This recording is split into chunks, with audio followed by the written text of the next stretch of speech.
Facebook Marketplace is a great opportunity to sell, whether you're an individual or if you're a business. If you're new to Facebook Marketplace, we're going to go through a couple features that Facebook Marketplace has and common mistakes when you're creating a listing. So we're going to jump right in and get to it. When you're logged in Facebook, on the left hand side, look for the Marketplace link and click on it. This will take you to the Marketplace and you'll see some new options on the left hand side with listings on the right side. You should notice the Create New Listing button. It's different than the other links to make it noticeable. So once you click on that, it'll take you to the first step in creating a listing, which is to choose a listing type. Here on this screen, you'll be able to select from one of the following. Item for sale. This is the general selection if you're selling items that doesn't fit in the category of a vehicle or real estate property. Any electronics, books, collectibles, household items, and others will all use this listing. Vehicle for sale. If you're selling any vehicle of any type, this is what you want to select. The difference in selecting this is the type of fields that you will need to fill out, such as year, make and model, that isn't on any other listing types. The fields are also used when potential buyers are filtering by year, make, and model. So these fields will help you get some exposure. Property for sale or rent. If you're selling property or listing a rental, this is the correct listing type to use. The listing type has the most fields since it asks for type of property, number of bathrooms and bedrooms, address, price, and additional fields such as square feet if the property has on-site laundry, air conditioning, parking, and more. In this video, we'll be going over the most commonly used, which is item for sale. After clicking on item for sale, you'll be taken to the second step, which is the details of the item. On this screen, on the left-hand side, the first field will be photos. In my opinion, photos are the most important.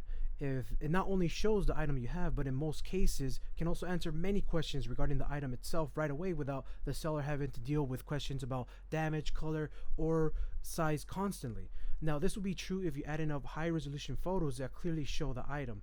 Common mistakes are low resolution photos, using stock images of your item, taking 5 pictures of the same side, or even adding the same photos twice.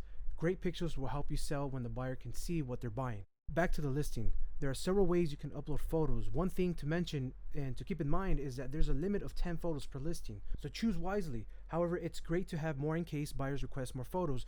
These can always be sent through Facebook Messenger. Click on where it says add photos. A window will pop up and you'll have to navigate through your desktop and select your photos. You can select multiple photos by simply holding down the control key while you're selecting your photos. However, if you're like me and want a shortcut, find your photos on your desktop, select them, and drag and drop them to the photo section and they will begin uploading. The last way is actually a new way that was recently added and very useful if you take photos with your phone, and here's how that works. Under the photo section, there will be a small phone icon that says new, upload photos directly from your phone, learn more. So next to it, you'll see a button that says try it. Click on that. Once you do that, go to your phone and you'll see a notification pop up. You'll just need to click on that and it'll ask you to select your photos, and once you've done that, simply click done on the bottom right section. After that, it will appear on your listing, and keep in mind that this might take a while depending on your internet speed and the size of your photos. This is extremely useful if you use your phone to take pictures, and it saves the hassle of having to transfer from your phone to your PC constantly. After you added your photos, the next field is title. Now, the title should be straightforward, but it can include some juicy details of your item. For example, if you put gaming computer for sale, it might not catch many eyes. However, putting something like gaming PC, hyphen, and then 32 GB Intel i7, 500 GB HDD might work better. The reason is when your listing is shown on Facebook, only the price and title is shown. And a lot of users skip the details sometimes or don't bother to read it. The next field after that is price. My recommendation is to put an actual price in this field. If you don't know what your item is worth, I will suggest some research to get a high value. Otherwise, you can put a dollar price in the price field since it's a required field. If you want offers, use the offer feature that Facebook provides, and we'll get to that part later on in the video. Next is the category that your listing will be added under. Make sure you add your item to its relevant category, meaning don't go adding a printer under the books category. You'll also see that some categories have a small notice that says delivery available. What this means is that these items in those categories can offer shipping. Facebook provides an easy way to generate labels, but we'll get to that in the shipping section later on.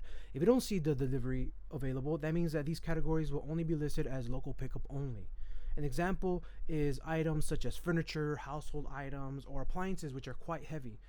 You can, however, still work something out with the seller on your own, but that's a risk from the seller if they choose to do that. The next field is condition. Unless your item is in the original packaging, undamaged and unopened, it will most likely be any of the other options other than new. There are several conditions you are able to select from, such as used, like new, which may be the case for unused items but open boxes, used good, which could be for items that may be used and open, and used fair, where the item could have some noticeable wear and tear. In other words, be honest with your item's condition. The next field is very important, which is the description area. Now, although Facebook says this is optional, personally, my opinion is to add details that disclose anything and everything about your item. Maybe things like details about the condition or how many times it's been used, what it includes, or maybe a disclaimer. This will save any headaches or answer repetitive questions that you may receive constantly. One recommendation is to avoid adding your personal contact information such as phone numbers and emails, but if you do, Facebook automatically removes this information. In my opinion, I think this is a great move by Facebook because data scrapers can easily pick up that information and start spamming you heavily. Another recommendation is when disclosing details in the description field, it may help you in the result of a dispute. For example, say you disclose that there's a crack in something you are selling, but the buyer fails to read the description and they're not happy and file a dispute.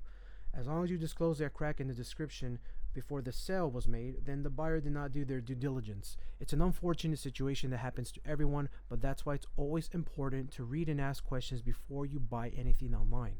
The next field is the product tags field. This is a great way of being found on the marketplace search. All this is essentially just adding additional keywords that your listing will show up when someone searches the keyword or a combination of keywords. Now, aside from the obvious keywords, this is also a useful way for handling misspellings of your item. For example, some brands use common words and spell it in a different way, or they might be confused with other sounding names such as Cisco and Cisco, or the names are usually abbreviated. Take advantage of this field to help your listing show up on not so common searches or common mistakes on searches. On to the next step, which is the delivery method. This section is something that is often missed and it can help broaden your audience. The first field will automatically pick up your location or ask for your location. The point here is that the item location is accurate and actually where you're at. Keep in mind that having the correct location will reach users who are local to you. This way you won't be getting interested in people who are 100 miles away from you, only to lose their interest when they find out how far you actually are. The next field is the delivery method. You will see 3 options: delivery and local pickup, delivery only, local pickup only. With delivery and local pickup, it lets buyers know to choose between having the item shipped to them or picking up locally. However, with this option, not only do you reach your local audience, but your listing also shows to everyone nationwide who are searching for your item because it can be shipped to them. This is a huge advantage when you're selling because you don't just limit yourself to your surrounding cities, but to the entire United States. When you select this option, a buy now button will also be added to the listing, which will allow buyers to place the order any day and any time. But please keep in mind to put the correct price on both shipping and the item itself. The trade-offs on doing this is, since this will be an online transaction, taxes will be automatically charged to the buyer, and there is a 5% fee that Facebook takes from your sale on or a flat fee of 40 cents for orders $8 and below. Comparing this to other marketplaces such as eBay, OfferUp, and Amazon, this fee is pretty competitive. The next option is delivery only, which is the same as the previous option but limits buyers to shipping only and doesn't display the option of local pickup, so they know that you're only offering shipping for your item. And the last option is local pickup only, which lets buyers know that your item can be picked up only. This is probably the best choice when dealing with heavy items such as furniture, appliances, valuable items. You want a cash transaction, or maybe just because you feel more comfortable with a face-to-face transaction. Keep in mind that these listings are only shown locally and to your surrounding buyers from other cities. The next section is important if you're offering shipping. The first field is the delivery option, which has 2 options: use your own delivery label or use a prepaid delivery label. So if you decide to use your own delivery label, that means you already have a third party to print out your labels, or you simply can go to your preferred carrier and ship it from there. This essentially is all on your own. When someone buys your item, you have to go to your carrier and pay, and then once you get the tracking number, Facebook will ask for the carrier and the tracking number so the order will process. The next field will be the delivery cost, which will be charged to the buyer when they place an order. When you insert a price, you will see a button that says total estimated payment just below. You can click on that to show a price breakdown of your order. Please make sure to check your local delivery rates. You do not want your shipping fee to be higher than you thought. On the other hand, if you decide to use a prepaid label, when the buyer places an order, they will be charged according to what you select in the next drop-down field, which is the package weight. In the package weight drop-down, make sure you select the correct weight estimate of your item.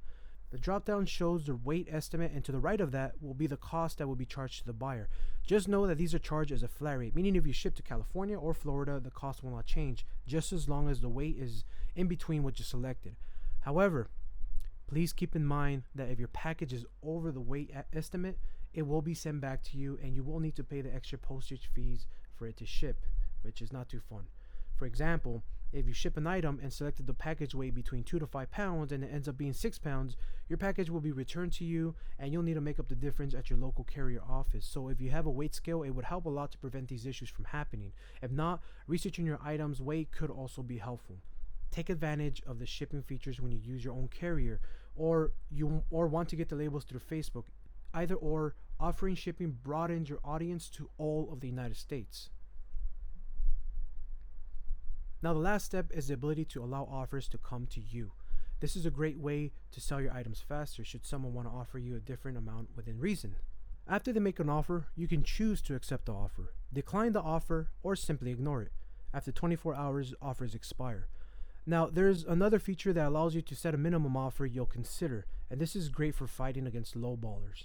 If you set a minimum price, anything offered below that price will be automatically declined. This is a great way to save time against buyers who waste time and send nothing but unreasonable offers. And that's it. If you're ready to publish your listing, on the bottom, click the button that says publish. Now, if you're still working and unsure about listing your item just yet, towards the top of the left section, you'll see a save draft link. Doing this will save your listing so you can work on it on a later time to publish it when you're ready. To access these drafts, simply go to the marketplace and under selling, you will see your draft towards the top. After you publish, it's good to double check your listing for any mistakes you may have missed. Well, that's it for this video. We hope that this helps you get started on selling in Facebook Marketplace. It's a wonderful area to really sell your items. Take advantage of this marketplace. It's really worked for us, and it can help you gain a good amount of followers as well. Well, happy selling.